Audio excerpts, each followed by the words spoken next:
Kalau auto right itu banyak dipakai oleh negara-negara yang aliran hukum Eropa kontinental.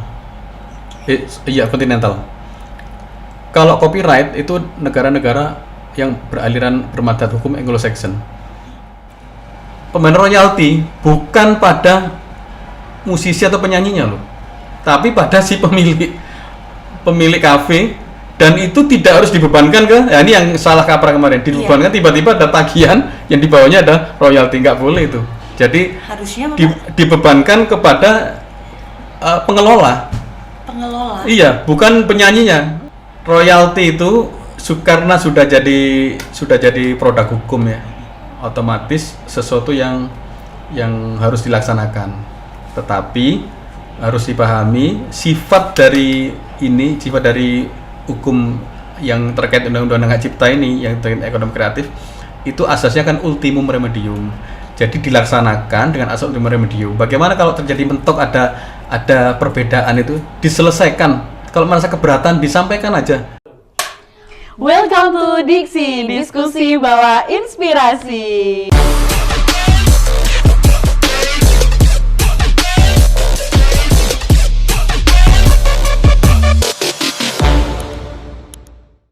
Welcome to Diksi, diskusi bawa inspirasi. Hai netizen di rumah sana, pastinya kayaknya ada yang penasaran nih ya, siapa sih yang lagi ngomong ini? Oke, sebelum kita memulai nih lebih jauh di podcast episode kali ini, aku bakalan mengenalin dulu terlebih dahulu. Nama aku Echa Anissa Uliza, biasa disebut Echa. Jadi aku adalah instruktur laboratorium hukum FHUMM.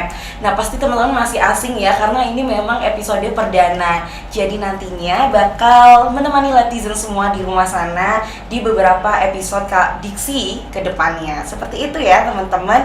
Oke, dalam podcast Diksi ini pastinya itu kita bakal ngobrol-ngobrolin hal-hal seputar isu hukum yang lagi booming, lagi banget dipertimbangkan dan dipertanya-tanyakan nih sama semua orang. Lagi hot-hotnya lah istilahnya seperti itu. Nah, apa sih, tentang apa? Nah, pasti teman-teman mikir ya, kalau misalnya apa sih kalau kita muter musik di mall, di cafe, itu harus bayar royalti. Nah, kita kan nggak bisa bebas dengerin musiknya dan seterusnya. Pasti banyak banget nih pertanyaan dari teman-teman netizen di luar sana terkait itu. Oke, daripada kita sama-sama bingung nih netizen dan ngomongin soal teori-teorinya aja, sekarang aku bareng sama narasumber yang memang udah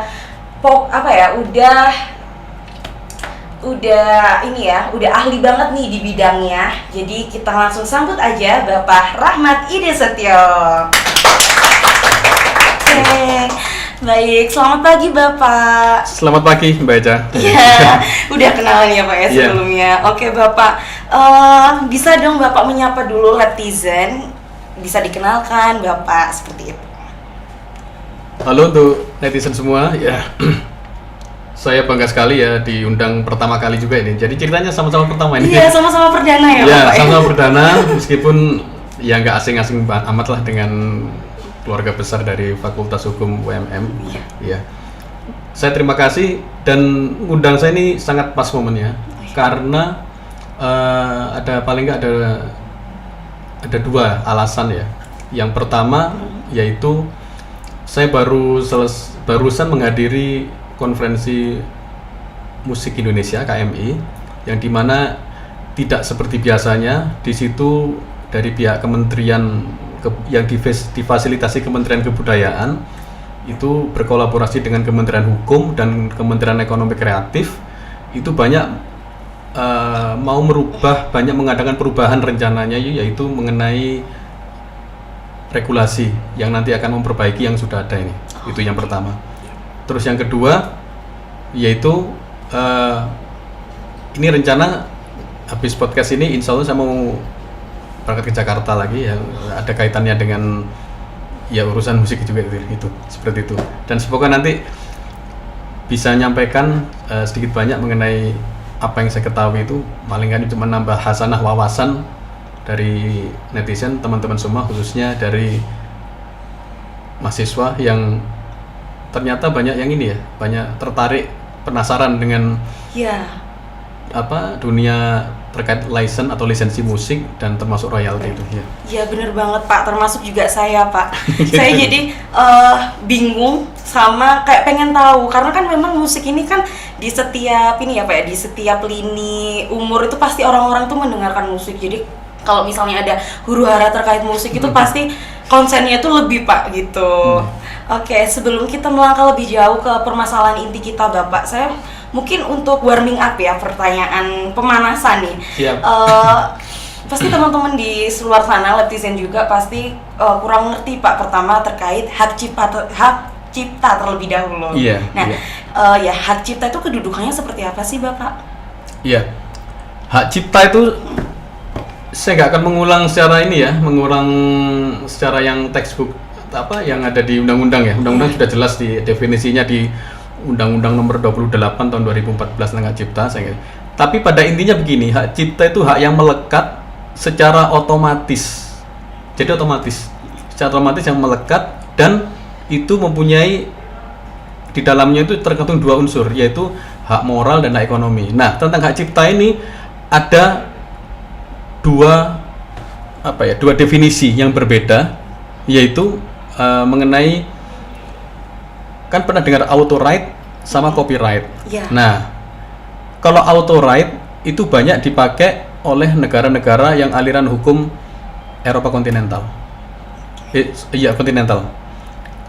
Kalau copyright itu negara-negara yang bermadhab hukum Anglo-Saxon. Apa inti dari ini? Kalau copyright, katakanlah, mesti saya menulis buku ini misalkan ya, saya menulis buku ini, terus tiba-tiba ada pihak yang menggandakan buku ini tanpa izin saya, itu sah-sah aja. Yang penting datang ke saya, Pak Ahmad, ini saya kemarin ini royaltinya sekian, udah selesai. Laku juga gitu. Beda dengan author. Jadi author itu mengharuskan izin dulu, karena di situ persoalannya bukan bayar atau nggak bayar, tapi diperbolehkan nggak ya. Jadi pressingnya itu lebih pada lisensi, lebih pada izin, karena di situ melekat hak moral. Jadi contoh misalnya pada lagu, saya mau pakai lagu ini Pak, lagu karya Mbak Eca misalkan ya. Nah, karya Mbak Eca. Tapi tiba-tiba lagu yang pop tadi, yang pop romantis itu, tiba-tiba saya buat lagu dangdut koplo. Oke. Dari itu lagu kalau yang saya. Iya, kalau autoran nggak bisa itu.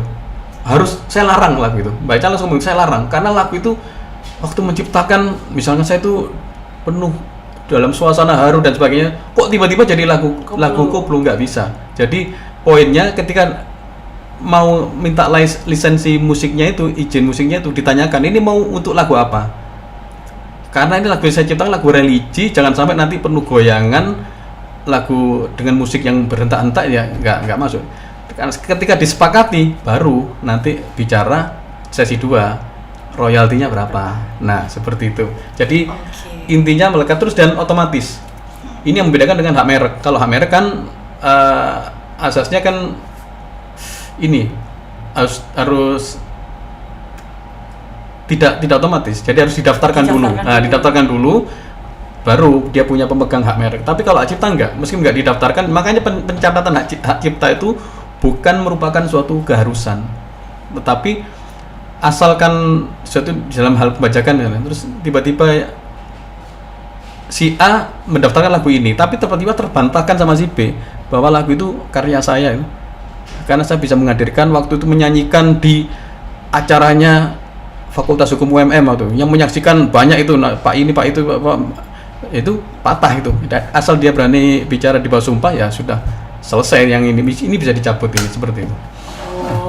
Jadi konsep hak, kalau hak cipta itu berarti benar-benar hak yang langsung auto melekat gitu ya deklaratif, Pak ya? Kalau di merek kan konstitutif. Iya, harus didaftarkan ya kalau merek tadi. Betul. Sedangkan hak cipta itu langsung memang melekat ke diri yang penciptanya gitu. Betul. Ya Pak ya? Betul. Oke Bapak, nah ngomong-ngomong soal hak cipta sendiri, kalau misalnya hak cipta kan berarti yang melekat, terus nantinya itu pasti ada pelanggaran-pelanggaran nggak Pak?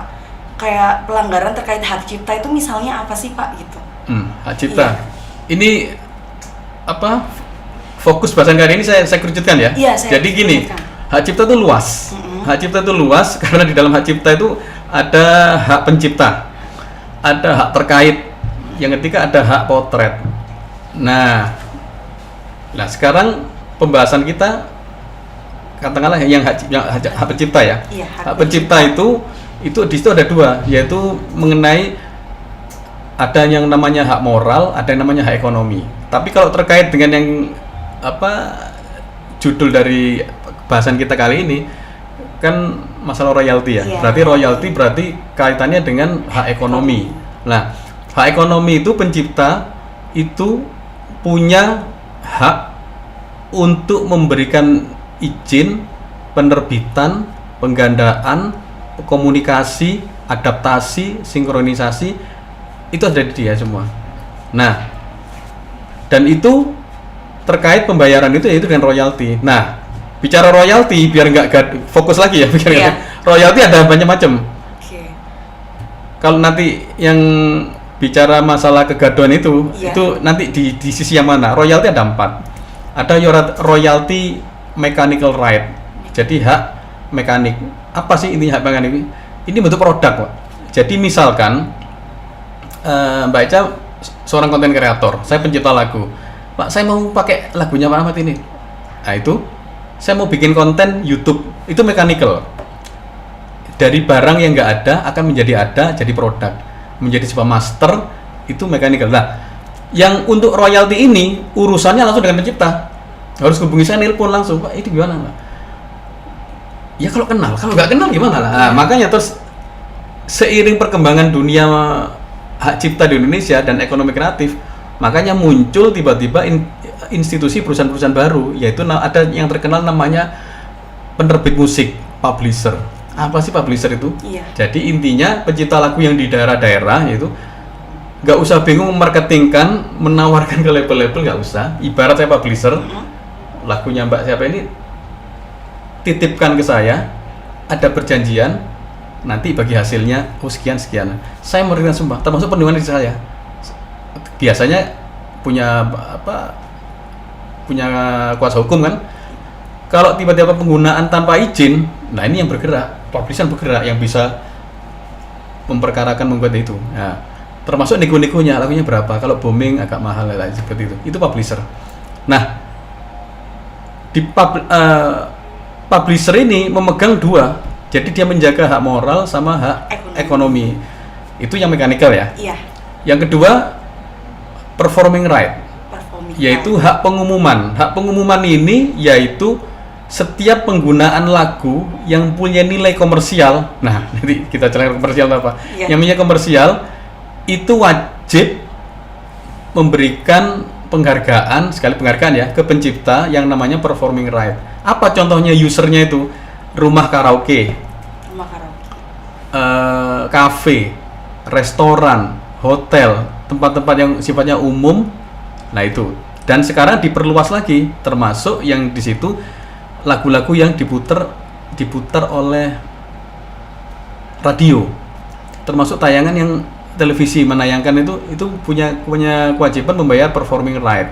Nah ini pencipta lagu tidak boleh nagih langsung, nggak boleh datang ke kafenya, nggak boleh. Nah itu difasilitasi menurut undang-undangnya, itu dibentuklah yang namanya lembaga manajemen kolektif.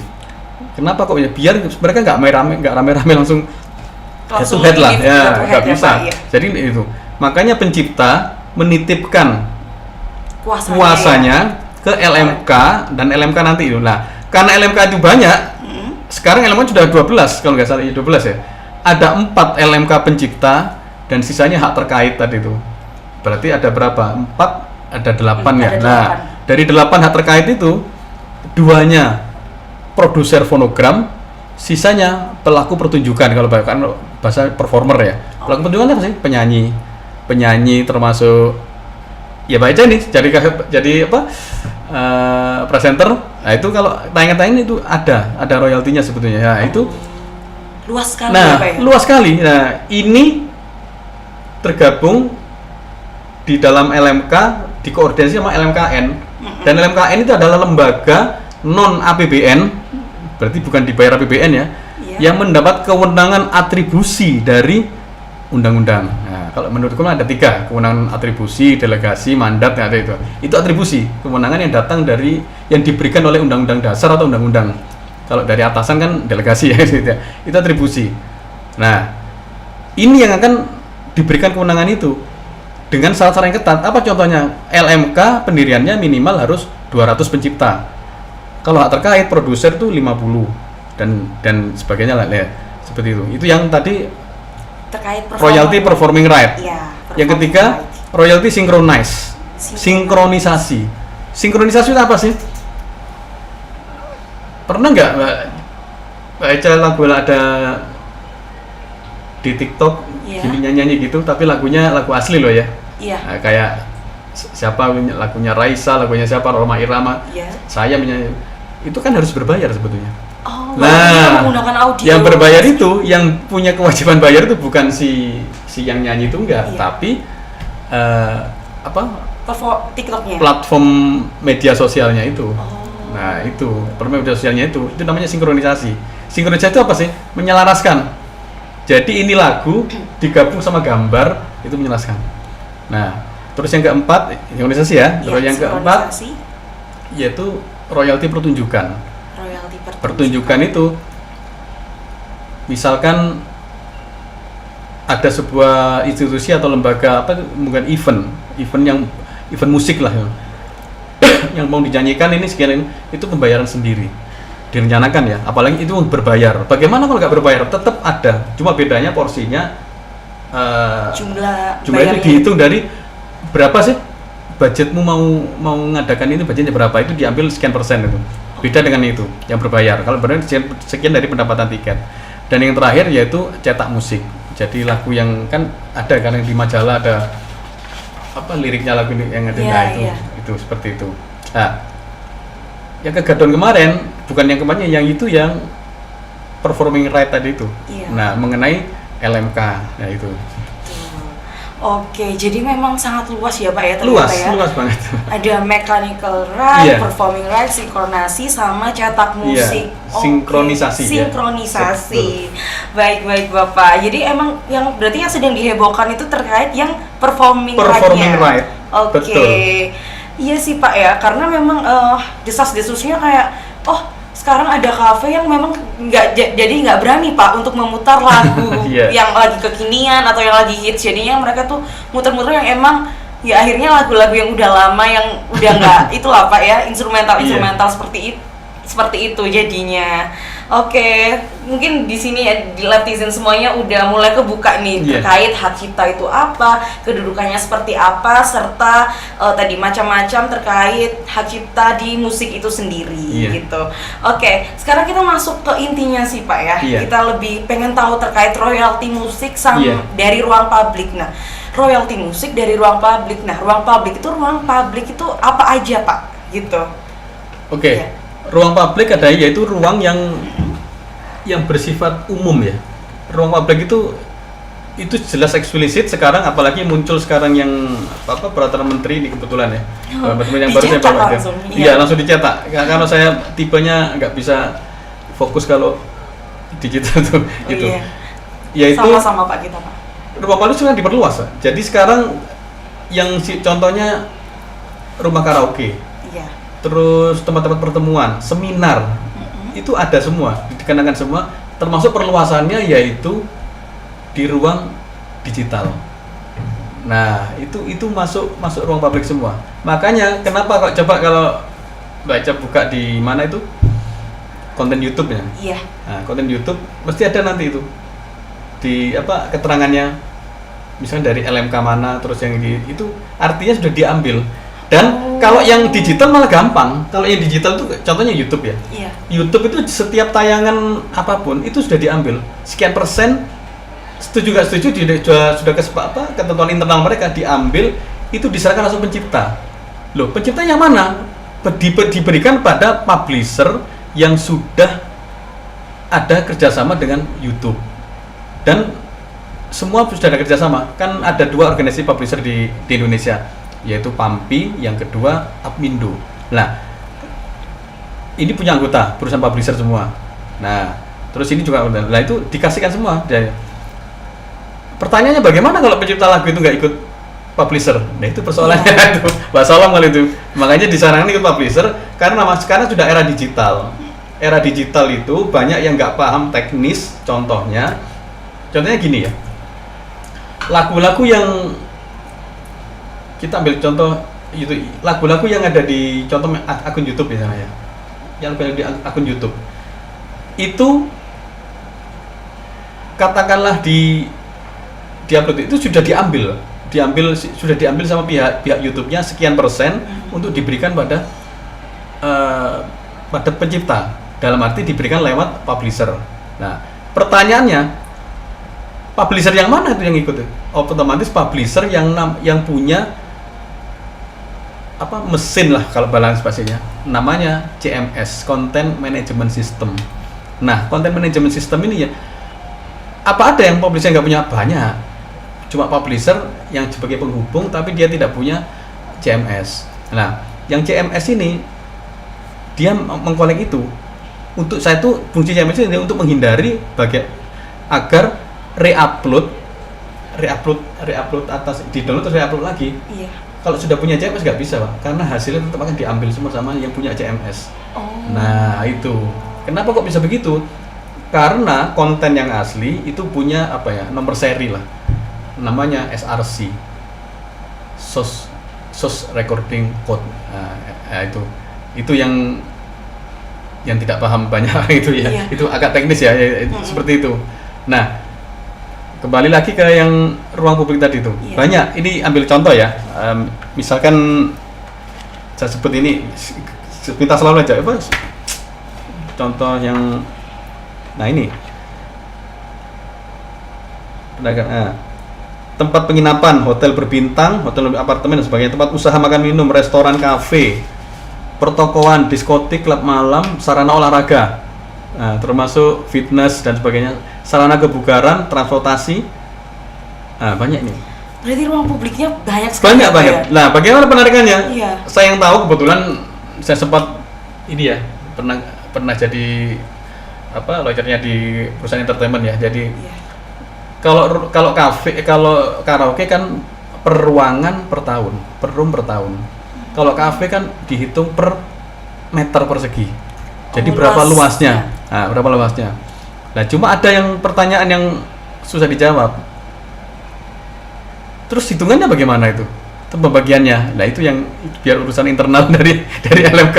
Yang jelas itu ada, dan tiap tahun ada yang kesepakatan dari pihak LMK yang sudah dibakukan dalam bentuk keputusan menteri. Itu sudah ada. Sekarang sebetulnya ada, saya nggak bawa karena kalau nggak salah di Jumat kemarin itu kan dikumpulkan mau adakan perubahan mengenai tarif itu. Tarif royal. Saya dapat bocorannya untuk radio. Iya. Radio pembayarannya yaitu kalau nggak salah 500.000 per bulan atau gimana ya? Per bulan itu. Jadi dia ambil flat itu lah. Gitu. Gitu. Yang paling besar selama ini yang saya tahu ya, yang paling besar porsinya itu karaoke. Karaoke paling besar karena memang core bisnisnya kan memang itu. Iya, karaoke kan memang inti yang dijual dalam tanda kutip dijual kan lagu ya. Justru makanan itu yang kedua. Beda dengan kafe, restoran. Kalau restoran kan core bisnisnya kan jualan makanan minuman, food beverage lah. Nah, itu sebagai pendamping. Seperti itu. Seperti itu ya, Pak ya. Iya. Oke, jadi tadi itu berarti ruang publik itu benar-benar mencakup semua yang ada di ini. Dan kita tidak bisa nafsir lagi ya, karena sudah ditentukan di undang-undang ya, Bapak ya, termasuk ruang digital juga. Saya bawakan ya. Peraturan Menteri Hukum, nggak pakai HAM sekarang ya. Menteri Hukum nomor 27 tahun 2025 tentang peraturan pelaksanaan dari PP nomor 56 tahun 2021 tentang pengelolaan royalti hak cipta lagu dan musik. Gitu. Iya, baik. Jadi nanti netizen kalau misalnya penasaran ruang publik itu lingkupnya mana saja bisa dilihat di dasar hukumnya yang sudah disebutkan oleh Bapak Rahmat. Memang ini baru ya, Pak ya, berarti ya? Baru. Jadi baru ya? Agustus 2025. Baru beberapa bulan yang lalu berarti Bapak ya, masih fresh banget.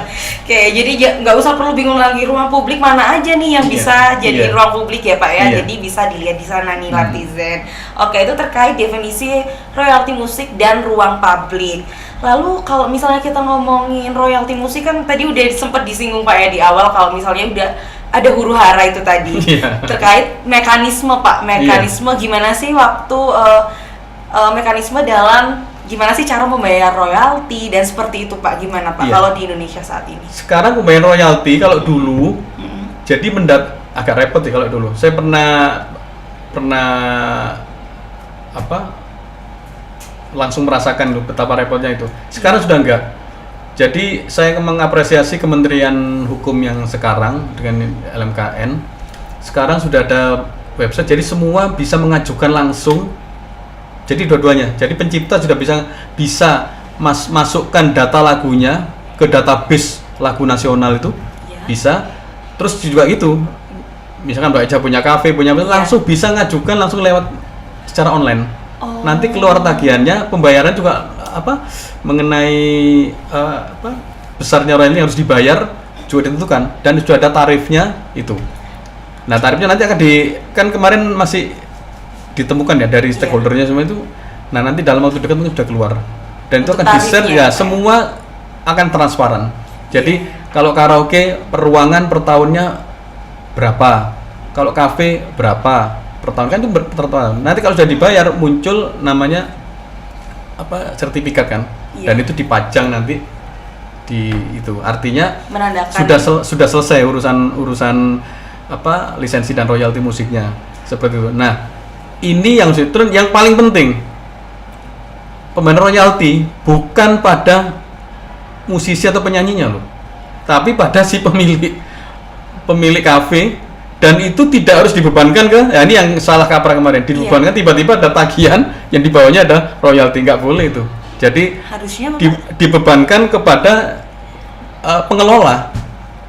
Iya, bukan penyanyinya. Jadi misalkan saya penyanyinya, Pak, dipotong, oh ya nggak bisa. Karena Pak, saya adalah pekerja seni. Jadi bukan karyawan yang dipotong PPh, untuk karyawan nggak bisa itu. Itu royalti itu kan gini ya sebenarnya. Definisi royalti itu kan penghargaan. Jadi penghargaan bukan bukan upah kan, itu penghargaan. Nah, itu supaya untuk apa sih penghargaan itu? Supaya continue. Jadi namanya produksi kreativitas biar terus berjalan dan tidak berhenti lah kayak gitu. Oke, jadi emang basicnya itu bukan kayak membayar upah ya Pak ya, tapi Iya. terkait ya menghargai lah karya dari sang pencipta itu sendiri ya Pak ya. Oke, jadi berarti kalau dulu sebelum ada sistem yang online itu sempat itu ya Pak ya, sempat resah ya Pak Iya. ya? Gimana Pak? Dampaknya dulu tidak, kalau yang saya pernah itu. Dampaknya yang tidak online itu pernah. Jadi gini, contoh karaoke aja lah, pengelola karaoke. Pengelola karaoke ngajukan, dia harus datangi LMK. Saya mau ngajukan ini lah LMK. Nah, konyolnya kadang-kadang LMK ini bergaya sok aparatur kan kadang-kadang. Harus begini. Nah, terus yang kedua, pembayaran tiba-tiba tunai. Ada yang tunai. Kita nggak tahu masuknya ke berapa itu nggak tahu. Ya. Terus sudah dibayar atau lama terbitnya sertifikatnya itu. Kalau sekarang dengan pembayaran itu kita nggak menyalahkan yang dulu ya, yang sudah berlalu biar berlalu ya. Ya sekarang sistemnya sudah diperbaiki. Apalagi kemarin waktu saya menghadiri konferensi musik Indonesia itu, jadi semua database lagu sudah dirapikan. Ternyata masih banyak yang belum didaftarkan yang masuk database itu satu. Terus yang kedua, sistemnya juga ini dipotong rantai birokrasinya dipotong. Jadi semua bisa. Jadi termasuk pencipta bisa menginput lagu sendiri, untuk lagu di sana. Terus yang kedua, pengurusan permohonan untuk lisensi performing right itu biar lebih cepat, transparan. Ya. Karena potensi Indonesia tertinggal dibanding negara lain. Bayangkan, sebetulnya contoh ya di Asia Tenggara aja, potensi ekonomi kreatif di Indonesia itu paling tinggi sebenarnya. Tapi kenapa pendapatannya kok bisa kalah? Dengan Korea kalah, dengan Cina kalah, kok bisa? Pasar Indonesia luas loh. Kenapa? Contohnya,